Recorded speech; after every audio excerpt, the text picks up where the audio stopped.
Salam kerahiman. Hari ini kita bertemu lagi dalam pengajaran tentang jam kerahiman. Setelah 2 minggu berturut-turut kita bahas tentang pesta kerahiman ilahi, cara devosi kerahiman ilahi yang keempat, seperti yang Yesus ajarkan, yaitu tentang jam kerahiman. Tahun 1935 bicara tentang doa koronka, dan tahun 1937 Yesus mengajarkan kepada Suster Faustina tentang doa jam kerahiman. Kita mulai ya. Dalam nama Bapa dan Putra dan Roh Kudus. Amin. Allah Bapa yang Maha Baik, terima kasih Bapa atas waktu yang Kau berikan kepada kami, sehingga pada saat ini kami mau membahas bersama-sama tentang jam kerahiman. Bukalah hati kami Tuhan, agar kami bisa mengerti apa yang akan dibicarakan, dibahas, disampaikan, sehingga pesan-pesan-Mu dapat kami mengerti, dan terutama ini semua karena kebaikan yang Kau limpahkan kepada kami. Berkati kami Tuhan, juga berkati teman-teman yang belum tahu, belum bisa ikut dalam acara ini, agar di waktu-waktu yang akan datang mereka juga memperoleh kesempatan untuk menjadi semakin tahu, mengerti akan rahmat-Mu yang luar biasa yang terjadi pada jam kerahiman. Terima kasih Bapa. Dalam nama Yesus kami berdoa dan bersyukur. Amin. Dalam nama Bapa dan Putra dan Roh Kudus. Amin. Bicara tentang jam kerahiman, kita mulai baca dulu pengantarnya di 13:19. Kita buka ya sama-sama 13:19. 13:19 adalah doanya Suster Faustina. Engkau sudah wafat ya Yesus, tetapi mata air kehidupan memancar bagi jiwa-jiwa, dan lautan kerahiman terbuka untuk seluruh dunia. Oh mata air kehidupan, oh kerahiman ilahi yang tak terhingga, rengkuhlah seluruh dunia dan hampakan dirimu untuk kami. Itu doanya Suster Faustina. Engkau telah wafat. Yesus ada di atas salib, wafat. Tapi Suster Faustina katakan, tapi mata air kehidupan memancar bagi jiwa-jiwa. Karena ada serdadu yang untuk memastikan bahwa Yesus sudah wafat, dia menusuk lambungnya Yesus dengan tombak. Sehingga keluarlah darah dan air. Darah dan air inilah yang disebut oleh Suster Faustina sebagai mata air kehidupan yang memancar bagi jiwa-jiwa. Karena kita tahu dalam devosi kerahiman ilahi, darah dan air yang memancar dari hati Yesus berupa sinar merah dan sinar pucat adalah melambangkan sinar-sinar kerahiman. Jadi, walaupun Yesus telah wafat, tapi mata air kehidupannya justru memancar. Darah warna merah, darah melambangkan kehidupan yang baru. Warna pucat melambangkan air, yaitu untuk menguduskan, untuk menyucikan. Memancar, jadi bukan darah dan air itu bukan meleleh, bukan menetes, tapi memancar. Seperti dalam satu kantong, satu tertutup, begitu dibuka, disobek oleh tombak, kekuatan di dalam itu memancar keluar. Kasihnya Tuhan, kerinduan Tuhan, kebaikan Tuhan, belas kasihnya Tuhan itu memancar ke seluruh dunia untuk kita semua, dengan pancaran yang kuat, dengan semburan yang kuat untuk menjangkau semakin banyak orang, semakin jauh orang itu untuk ditarik kepada Tuhan, untuk merasakan kerahiman Tuhan. Lautan kerahiman terbuka untuk seluruh dunia. Jadi kasihnya Tuhan, sinar-sinar kerahiman itu bukan hanya sebatas yang ada darah dan air yang ada di tubuh Yesus, tapi memancar dengan penuh kuasa, dengan keilahiannya untuk sampai ke seluruh dunia. Bahkan di sini Suster Faustina katakan lautan kerahiman. Karena kerahiman Tuhan, kebaikan Tuhan, kasihnya Tuhan, belas kasihnya Tuhan itu enggak terbatas. Jadi sebagai lautan kerahiman yang begitu besar, yang begitu banyak, yang tidak terhitung, tidak terbatas untuk seluruh dunia. Kalau kita renungkan ya, dengan serdadu melukai Yesus, lambungnya ditusuk. Tujuannya bukan sayang sama Tuhan, tapi dia punya keinginan, kepastian bahwa betul-betul sudah meninggal atau belum, saya coba tusuk. Atau mungkin juga satu ungkapan, seenaknya aja, saya suka-suka saya berkuasa, saya mau lakukan apa. Melalui penderitaan, melalui sakit, melalui perbuatan yang tidak baik, Tuhan tetap bisa memberikan rahmat-rahmat yang Dia mau berikan. Jadi melalui segala keadaan, Tuhan bisa mengalirkan rahmat untuk kita semua. Dan dikatakan lagi oleh Suster Faustina, rengkuhlah seluruh dunia dan hampakan dirimu untuk kami. Jadi yang dipikirkan oleh Suster Faustina bukan hanya saya, bukan hanya sekitar saya, tapi dia mohon rengkuhlah seluruh dunia. Semuanya di dalam pelukan Tuhan, di dalam jangkauan Tuhan. Rengkuhlah seluruh dunia. Nah, kalau bicara tentang jam kerahiman, sebetulnya hanya ada 2 nomor di dalam diary setebel ini tentang jam kerahiman yang Yesus katakan. Terjadi pertama di bulan Oktober 1937 dan yang kedua di bulan Februari 1938. Hanya itu aja yang bicara tentang jam kerahiman. Nah, kita baca ya di 13.20. Pada pukul 3 sore, mohonlah kerahimanku, khususnya untuk orang-orang berdosa. Dan meskipun hanya sebentar, benamkanlah dirimu di dalam sengsaraku, khususnya di dalam kesendirianku pada waktu menghadapi sakratul maut. Inilah jam kerahiman yang besar bagi seluruh dunia. Aku akan mengizinkan engkau masuk ke dalam duka citaku yang begitu pedih. Pada jam ini, aku tidak akan menolak apapun yang dimohon oleh jiwa-jiwa yang mengajukan permintaan kepadaku demi sengsaraku. Itu yang Yesus katakan pada Suster Faustina setelah Suster Faustina berdoa di nomor 13-19. Kita baca ya, satu-satu.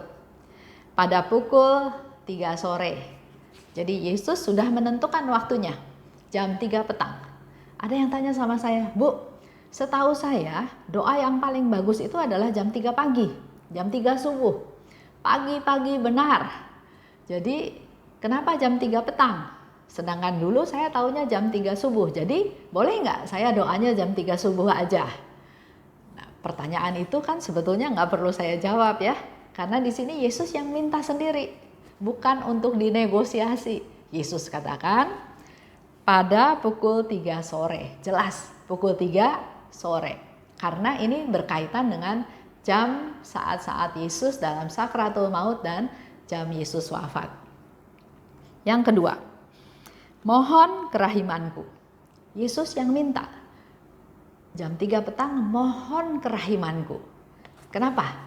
Yesus minta kita supaya mohon kerahimannya. Kita coba lihat di 7:23. Di 7:23, di situ Yesus juga berkata, Ia yang berharap pada kerahimanku tidak akan binasa, karena semua masalahnya akan menjadi masalahku, dan musuhnya akan tercerai-berai di bawah tumpuan kakiku. Jadi apa yang Yesus minta bukan sia-sia, bukan asal minta, bukan mau susahin kita, enggak. Yesus minta kita sesuatu karena Dia mau memberikan sesuatu yang kita butuhkan. Ya, di sini dikatakan mohon kerahimanku. Di 7:23 dijelaskan, ia yang berharap pada kerahimanku tidak akan binasa. 1. Kedua, musuhnya masalahnya menjadi masalahku. Dan musuhnya akan tercerai-berai di bawah kakiku. Sekali lagi ya, tidak akan binasa dan masalahnya menjadi masalahku, kata Yesus ya. Berikut. Kita perlu kerahiman Tuhan, mohon kerahiman Tuhan, khususnya untuk orang-orang yang berdosa. Karena ada banyak juga orang yang berdosa nggak sadar bahwa dia berdosa. Kalau orang itu berdosa dan dia sadar, maka dia akan bertobat. Tapi ada yang nggak mau sadar atau ada yang nggak tahu bahwa itu berdosa. Oleh sebab itu, kita perlu berdoa, perlu mohon kerahiman untuk orang-orang yang berdosa. Dan Yesus katakan lagi, meskipun hanya sebentar. Karena kadang-kadang jam 3 petang itu kan kita nggak tahu ada di mana. Bisa lagi ada di atas bis, bisa lagi ada di halte bis ya, lagi tunggu bis datang, atau bisa lagi setir mobil, bisa lagi kerja, bisa lagi rapat, bisa lagi masak, bisa banyak hal ya jam 3 petang. Jadi Yesus katakan, walaupun hanya sebentar, benamkanlah dirimu dalam sengsaraku. Walaupun hanya sebentar, benamkanlah dirimu dalam sengsaraku. Nah, permintaan Yesus juga ada alasannya. Benamkanlah dirimu. Kita coba lihat di 1500.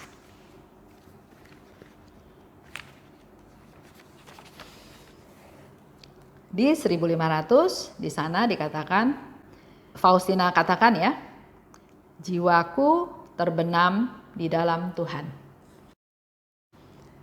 Apa yang Faustina alami pada waktu jiwanya terbenam di dalam Tuhan? Yaitu dia merasa tenggelam dalam cinta. Kedua, dia merasa dicintai. Dia tenggelam dalam Tuhan, dia ada dalam pelukan Tuhan, dia merasa dicintai. Dia merasa tenggelam dalam cinta. Dan menyadari kemuliaan Allah yang agung dan kekecilanku. Dia jadi sadar bahwa Allah itu begitu agung, begitu hebat, begitu luar biasa, dan saya ini siapa? Saya ini kecil, saya ini tidak berdaya, saya ini papa. Benamkanlah dirimu. Perlu ada kerendahan hati. Bisa merasakan Tuhan mengasihi saya, Tuhan mencintai saya, Tuhan memeluk saya, Tuhan melindungi saya. Itu benamkanlah dalam Tuhan, ya. Jiwaku terbenam di dalam Tuhan. Dikatakan lebih lanjut, benamkanlah dirimu. Tadi sudah kasih contoh ya di 1500. Tapi di sini dikatakan di dalam sengsaraku.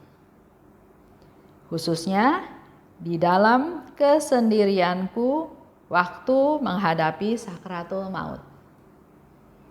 Itu saat yang paling pribadi, paling penting, paling spesial.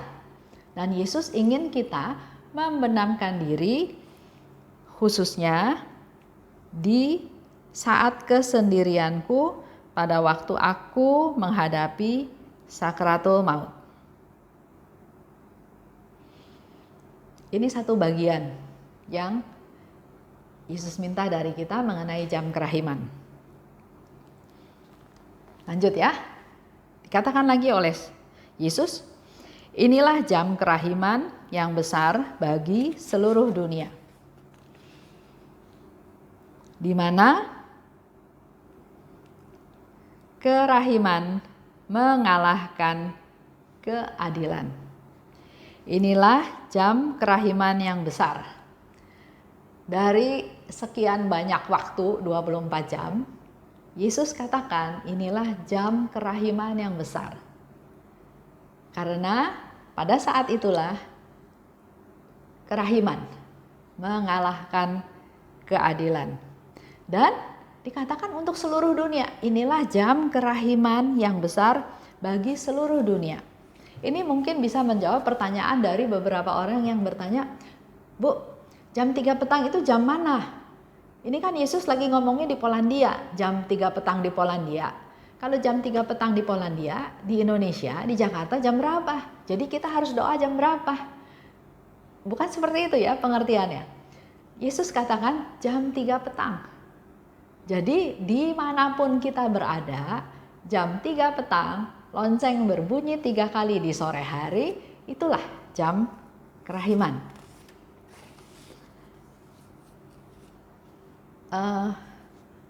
Saya pernah berpikir ya, kalau di Jepang jam 3 petang, di Singapura jam 2, di Jakarta jam 1. 1 jam kemudian di Singapura jam 3, di Jakarta jam 2. Setelah itu jam 1. Nah, pada waktu sejam kemudian di Jakarta jam 3. Setelah itu ada lagi di daerah-daerah lain 1 jam kemudian menjadi jam 3. Kalau kita jumlahkan, ternyata jam kerahiman yang Tuhan Yesus berikan itu adalah sepanjang hari, selama 24 jam. Jadi Jepang jam 3, 1 jam kemudian Singapura yang jam 3 berdoa jam kerahiman, 1 jam kemudian orang-orang di Indonesia, khususnya di Jakarta berdoa jam 3, dan seterusnya. Jadi artinya Tuhan menyediakan jam kerahiman ini untuk seluruh dunia, sehingga menyambung menjadi satu rangkaian doa yang terus-menerus. Karena disambung terus ya, setiap jam 3 pindah negara, pindah kota, akhirnya itu menjadi 1 jam doa massal seluruh dunia menjadi satu di dalam jam kerahiman. Lanjut ya, Yesus katakan lagi, pada jam ini, yang dikatakan pada jam ini adalah pada jam kerahiman, jam 3 petang, ya, bukan jam 3 pagi ya. Aku tidak akan menolak apapun apa yang dimohon. Tuhan gak akan tolak. Ini jam yang sangat spesial. Mau minta apa aja Tuhan kasih. Tuhan sendiri yang bilang ya, aku tidak akan menolak apapun yang dimohon oleh jiwa-jiwa. Siapa aja yang datang pada Tuhan melakukan jam kerahiman, kita datang, kita bisa mohon apa aja. Buat diri sendiri, buat orang lain, buat keluarga, berdoa syafaat, buat yang meninggal, buat siapa aja. Ya. Dan dikatakan yang mengajukan permintaan kepadaku demi sengsaraku. Yesus datang ke dunia, menderita sengsara, dianiaya, bahkan akhirnya sampai wafat di salib. Itu semua punya tujuan. Tujuannya adalah untuk pertobatan, untuk menyelamatkan jiwa-jiwa, untuk supaya jangan ada satu pun dari kita hilang. Tuhan mau semuanya kembali ke Tuhan, kembali ke surga. Nah, kalau kita berdoa untuk tujuan tersebut, 100% Tuhan pasti kabulkan doa-doa tersebut. Pertobatan untuk seorang anak misalnya yang pemborosan, yang menyusahkan orang tua, yang sampai orang tuanya berpikir, aduh lebih baik saya nggak punya anak inilah ya daripada punya anak ini bikin susah orang ya. Nah, kalau mendengar hal ini, coba masuk ke dalam doa jam kerahiman. Karena Yesus bilang akan mengabulkan doa dari siapa saja yang berdoa untuk dirinya sendiri atau untuk orang lain, kalau doa-doa itu dipanjatkan atau diajukan demi sengsaranya Yesus. Kita mulai melihat siapa-siapa yang perlu kita doakan. Bahkan mungkin juga para pejabat atau siapa ya yang kita tahu kita merasa perlu mendoakan mereka supaya masuk ke dalam pertobatan, supaya hidupnya menjadi benar, supaya memperoleh keselamatan. Pasti dikabulkan oleh Tuhan. Lanjut. Di diary nomor 1572 itu juga bicara tentang jam kerahiman. Terjadi pada bulan Februari 1938. Ya, saya baca 1572. Aku mengingatkan engkau, putriku, setiap kali engkau mendengar bunyi jam yang menunjukkan pukul 3 petang, benamkanlah dirimu sepenuhnya dalam kerahimanku sambil menyembah dan memuliakannya. Mohonlah bantuannya yang maha kuasa bagi seluruh dunia, khususnya bagi orang-orang berdosa yang malang. Sebab pada saat ini kerahimanku terbuka lebar bagi setiap jiwa. Pada jam ini, engkau dapat memperoleh segala sesuatu bagi dirimu sendiri dan bagi orang-orang lain yang engkau doakan. Inilah saat rahmat bagi seluruh dunia, saat kerahiman yang mengalahkan keadilan. Putriku, berusahalah sebaik-baiknya untuk melaksanakan jalan salib pada jam ini. Asal saja tidak terhalang oleh tugas-tugasmu. Kalau tidak mungkin melaksanakan jalan salib, sekurang-kurangnya masuklah ke kapel barang sejenak dan sembahlah hatiku yang penuh kerahiman dalam sakramen Maha Kudus. Dan kalau untuk masuk ke kapel pun tidak mungkin, dimanapun kebetulan engkau berada, benamkanlah dirimu dalam doa, biarpun hanya sebentar. Aku menuntut penghormatan terhadap kerahimanku dari setiap makhluk, terutama dari engkau, karena kepadamulah aku telah memberikan pemahaman yang paling mendalam tentang misteri ini. Itu di 1572. Kita bahas lagi juga sama-sama ya. Setiap kali engkau mendengar bunyi jam 3 sore. Jadi doa jam kerahiman itu bukan 1 minggu 1 kali, bukan 1 bulan 1 kali. Tapi dikatakan oleh Tuhan di sini, setiap kali engkau mendengar. Setiap hari ya kita mendengar bunyi jam 3 petang berbunyi. Jadi lakukanlah jam kerahiman setiap hari. Benamkanlah dirimu. Sama ya seperti diary yang lalu dikatakan juga Yesus minta benamkanlah dirimu. Mohonlah kerahimanku. Sambil membenamkan diri dikatakan oleh Yesus sambil menyembah dan memuliakan Tuhan. Sambil menyembah dan memuliakan kerahiman Tuhan. Mohon bantuan yang maha kuasa bagi seluruh dunia, khususnya bagi pendosa yang malang. Pendosa yang malang itu dia berdosa, dia tahu dia berdosa, dia berusaha menghindar dari dosa tersebut, tapi dia nggak sanggup. Jadi dia berdosa lagi, ya. Tapi ada juga yang dia tahu itu salah, tapi dia masih mencintai dosa itu. Ya. Misalnya, mungkin nggak bicara selingkuh ya, tapi misalnya pergi ke tempat yang nggak benar, hal yang nggak boleh dilakukan, tapi dia merasa itu kebutuhan jasmani saya, jadi saya harus dipenuhi. Jadi dia tahu salah, tapi dia mencintai dosa itu. Jadi dia tetap lakukan. Bela dirinya ya, yang penting cuma nafsu. Nggak ada perasaan, nggak ada hati. Jadi dia tahu dia salah, tapi dia mencintai dosa itu. Ada juga yang lebih lagi, misalnya perselingkuhan. Dia tahu di dalam pernikahan, di dalam sakramen pernikahan, 2 orang menjadi satu. Yang sudah dipersatukan Allah tidak boleh diceraikan oleh manusia. Harus saling mengasihi, harus saling menghargai. Tubuh ini bukan punya saya lagi. Kalau istri punya suami, tubuh suami punya istri, karena 2 sudah menjadi 1. Dia tahu semua itu. Tapi dia nggak mau menghentikan dosa itu. Enggak, saya punya uang, saya bisa selingkuh, saya bisa foya-foya, saya bisa hidup senang. Istri di rumah sayang sama saya, syukur, nggak sayang udah, tapi saya masih mau punya peliharaan di luar. Jadi pendosa yang malang itu adalah seperti itu. Ada yang memang nggak bisa lepas dari dosanya, ada yang mencintai dosanya, tapi ada juga yang nggak mau berhenti, memang merasa punya hak, punya kebebasan. Nah, kita perlu berdoa buat para pendosa yang malang. Kenapa Yesus bicara jam 3 petang?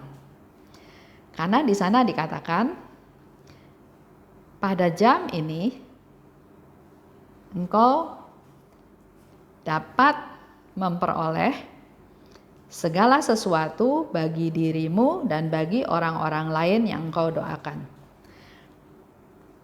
Jam ini sangat penting, karena pada saat ini kerahimanku terbuka lebar bagi setiap jiwa.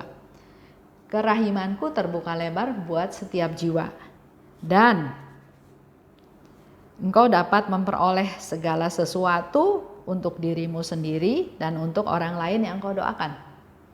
Kalau di nomor yang lalu, nomor 1320 itu jelas Tuhan akan kabulkan kalau permohonan itu dipanjatkan demi sengsara Tuhan. Tapi di 1572 ini Tuhan lebih longgar lagi ya, lebih mewartakan, lebih menawarkan kerahimannya lagi. Di sini dikatakan bahwa pada jam ini engkau dapat memperoleh segala sesuatu bagi dirimu sendiri dan bagi orang-orang yang engkau doakan. Bisa minta apa aja pada jam kerahiman ini. Jadi jam kerahiman ini adalah jam sangat luar biasa. Dan dikatakan jam, jadi bukan hitungan detik, bukan Tuhan saya merenungkan sengsaramu, amin. Tapi pakailah. Inilah jam kerahiman, Tuhan bilang ya. Jam itu adalah suatu periode yang cukup panjang. Sehingga Yesus nggak bilang saat kerahiman, tapi jam kerahiman. Aku akan memberikan. Karena inilah jam kerahiman. Saat kerahiman mengalahkan keadilan. Jadi hitung-hitungannya nggak ada hitung-hitungan seperti matematik. Ya, karena disinilah saat kerahiman mengalahkan keadilan. Lanjut. Kita baca lebih lanjut ya. Tuhan Yesus pun kasih caranya. Apa yang harus dilakukan di dalam jam kerahiman? Berusahalah sebaik-baiknya untuk melaksanakan jalan salib pada jam ini. Melakukan jalan salib. Jalan salib itu adalah sesuatu yang panjang ya. 14 peristiwa. Bahkan sekarang ada yang menjadi 15 peristiwa. Yang ke-15 yaitu Yesus bangkit. Nah, Yesus minta kalau bisa berusahalah sebaik-baiknya lakukan jalan salib. Sekarang lagi masa COVID, masa di rumah saja. Waktunya cukup panjang untuk kita bisa melakukan jalan salib. Nanti saya akan kasih beberapa contoh jalan salib singkat yang dibuat oleh Bapak Stephen Lex, juga berdasarkan salah satu Injil ya. Tapi sebetulnya Bapak Ibu juga bisa merenungkan sendiri setiap peristiwa tersebut. Peristiwa yang pertama, Yesus dijatuhi hukuman mati. Kita merenung sebentar, kita hayati Yesus yang gak berdosa, Yesus yang membela kita, Yesus yang begitu baik, begitu mengasihi kita, kok dijatuhi hukuman mati? Nah, itu terus refleksi ke diri kita. Ya. Kedua, Yesus memanggul salib. Dia nggak berdosa, tapi dia harus manggul salib. Jalan di tengah-tengah pasar, ditendang, dipukul, dijambak, didorong, karena dia melewat daerah-daerah ramai. Apa respon kita? Apa reaksi kita? Lanjut, Yesus jatuh pertama kali. Dia jatuh karena kecapean, karena kelelahan, karena kehausan, karena memang didorong sana sini, padahal dia harus memanggul salib yang berat, nggak ada keseimbangan sehingga dia jatuh, atau memang kakinya sudah sangat-sangat kelelahan sehingga dia sudah nggak punya tenaga lagi sampai dia harus jatuh, dan seterusnya. Kita bisa renungkan sampai ke peristiwa yang ke-14. Kalau nggak bisa jalan salib, Yesus masih kasih cara lagi yang lain. Sembahlah hati Yesus dalam sakramen Maha Kudus. Kita bisa pergi ke ruang adorasi. Kita bisa menyembah dan menghormati Yesus dalam sakramen Maha Kudus. Yang mungkin sekarang belum bisa dilakukan ya, karena masih COVID. Yang ketiga, Yesus katakan dimanapun, seperti di awal saya sudah mention ya, mungkin kita lagi ada di atas bis, lagi ada di stasiun bis, ada di stasiun kereta api, ada lagi setir mobil, atau lagi masak atau apa, dimanapun benamkanlah dirimu dalam doa walau sebentar. doa singkat. Di atas bis, lagi pegangan di bis ya. Tuhan, Engkau mengampuni dosa-dosa kami. Terima kasih Tuhan. Atau Tuhan, Engkau rela menderita sampai wafat di salib untuk membela saya. Ampuni saya Tuhan. Renungkan sengsara Tuhan walaupun sebentar. Dan dikatakan lagi oleh Yesus, Aku menuntut penghormatan terhadap kerahimanku dari setiap makhluk. Aku menuntut penghormatan terhadap kerahimanku dari setiap makhluk. Jadi itu yang Yesus minta. Jadi kalau kita sudah tahu tentang jam kerahiman, kita sudah melakukan jam kerahiman, yang harus kita lakukan lebih lanjut juga adalah mewartakan, menyebarkan, menceritakan tentang jam kerahiman yang Yesus minta. Karena Yesus jelas-jelas katakan, aku menuntut penghormatan terhadap kerahimanku. Terutama dari engkau, katanya ya. Di situ dikatakan, terutama dari engkau.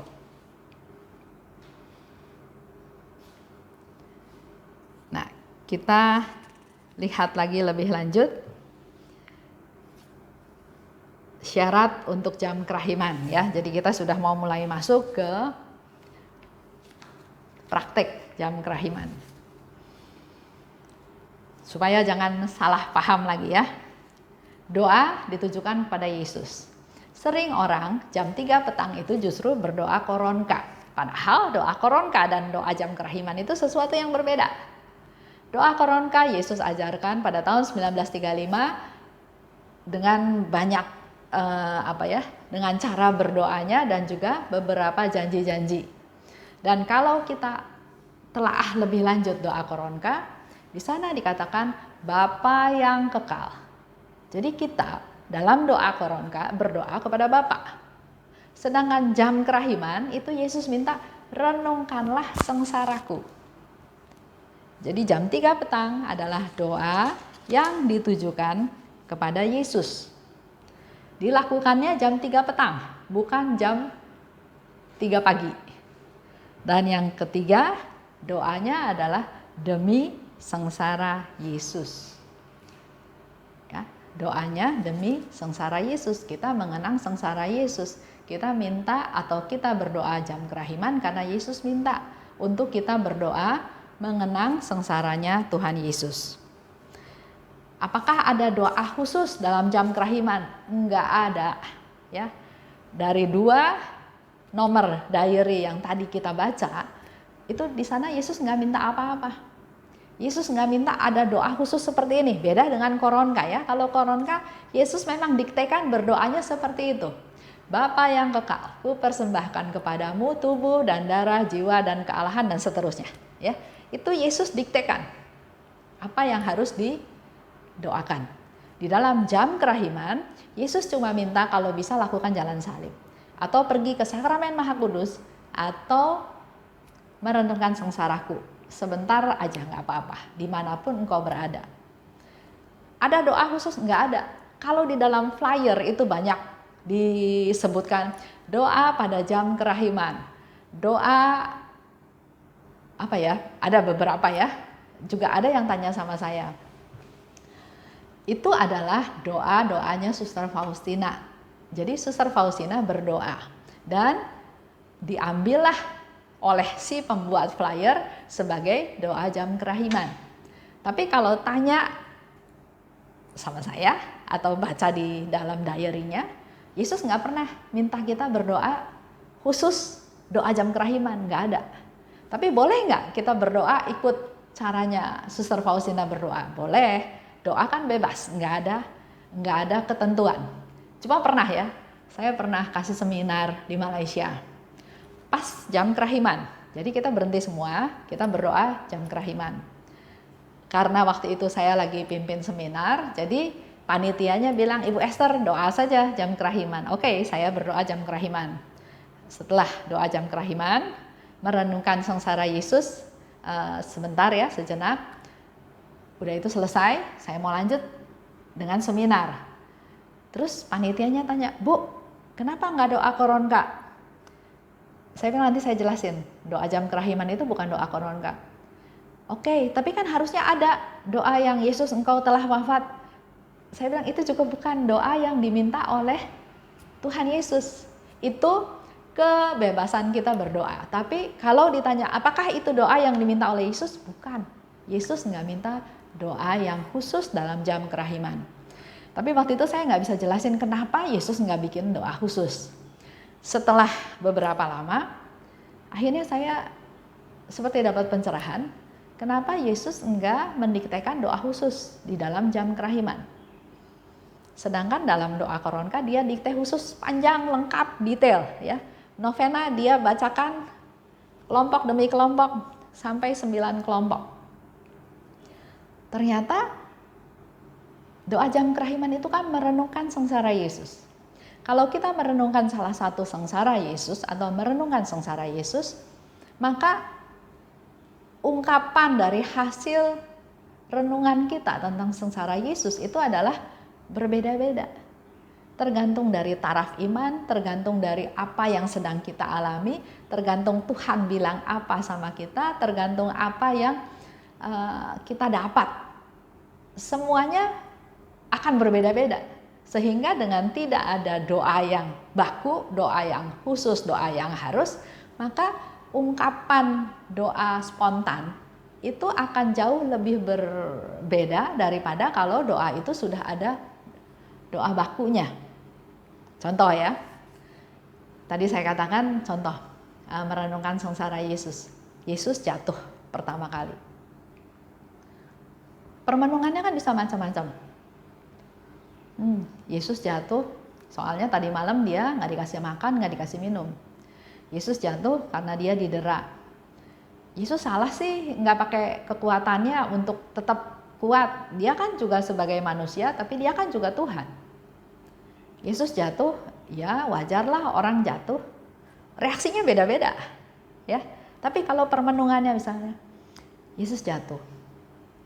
Dia nggak bersalah, dia nggak berdosa, tapi kok dia mau manggul salib?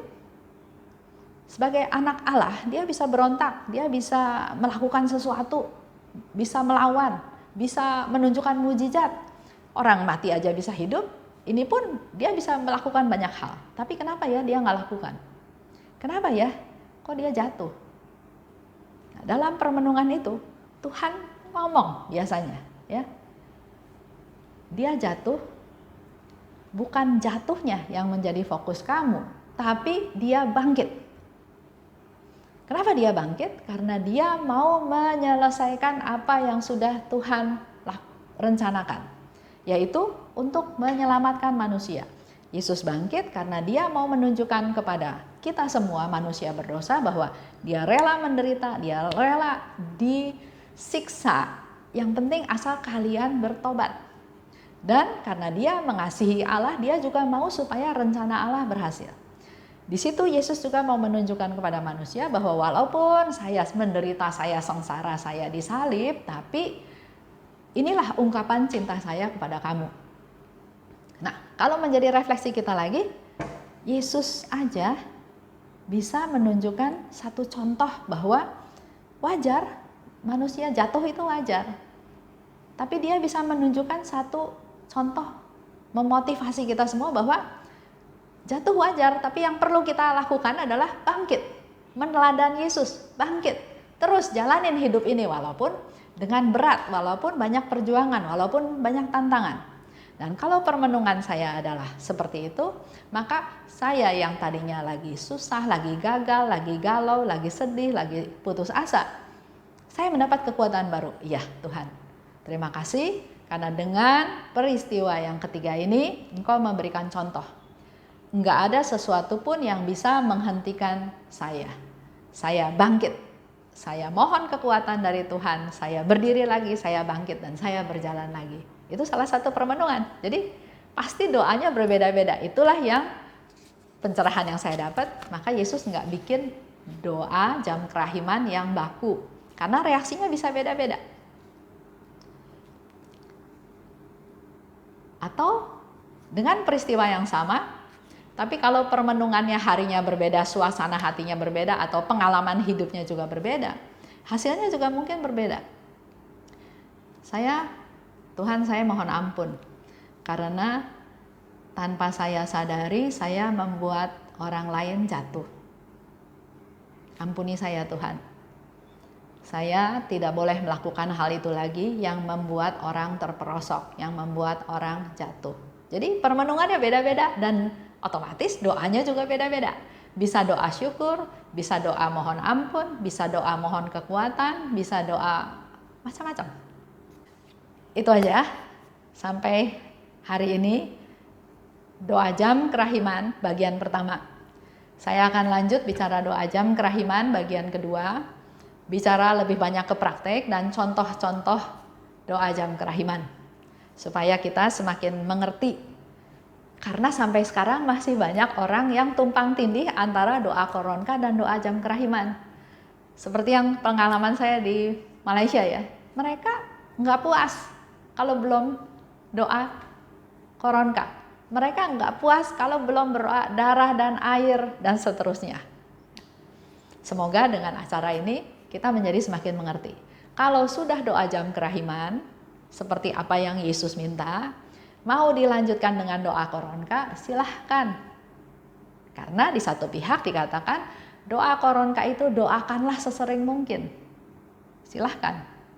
Tapi jangan dicampur aduk, jangan doa jam kerahiman, doa koronka, selesai, sudah doa jam kerahiman. Bukan ya, salah ya. Nah, kenapa bisa ada salah seperti ini? Juga disebabkan oleh, saya cerita sedikit tentang waktu zaman Suster Faustina. Tentara Polandia harus perang, ke medan perang, harus maju perang melawan musuh-musuhnya. Sehingga ibu-ibu daripada para tentara ini memberi pesan doa kepada para anak-anaknya yang harus maju perang. Bercerita tentang doa koronka. Ini, kamu doa koronka. Dikasihlah rangkaian koronka tersebut. Terus dikasih juga gambar doa jam kerahiman.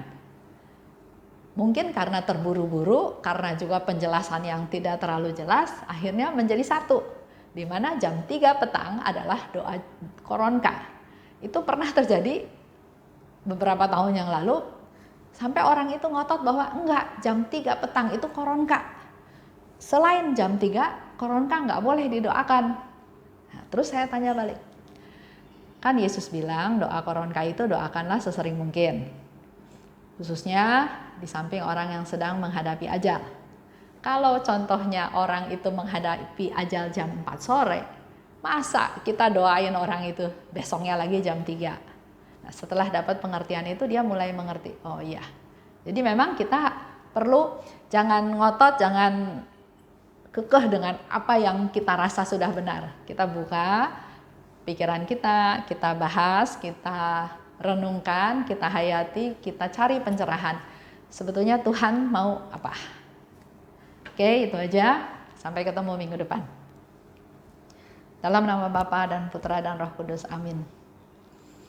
Allah Bapa yang Maha Baik, terima kasih atas pengajaran pada hari ini. Kami menjadi semakin lebih mengerti lagi tentang doa jam kerahiman yang Yesus minta khusus untuk dilakukan pada jam 3 petang. Semoga semakin banyak orang yang melakukan jam kerahiman ini, sehingga akhirnya di seluruh dunia terjadilah satu jalinan doa jam kerahiman yang sambung menyambung terus menerus, di mana rahmat kerahiman-Mu tercurah untuk kami semuanya. Seperti yang Engkau kehendaki, kami bisa berdoa untuk diri kami sendiri, untuk orang-orang yang kami doakan, agar melalui doa di jam kerahiman ini Engkau mengabulkan segala doa kami. Terima kasih Tuhan. Dalam nama Yesus kami berdoa dan bersyukur. Amin. Dalam nama Bapa dan Putra dan Roh Kudus. Amin. Salam kerahiman.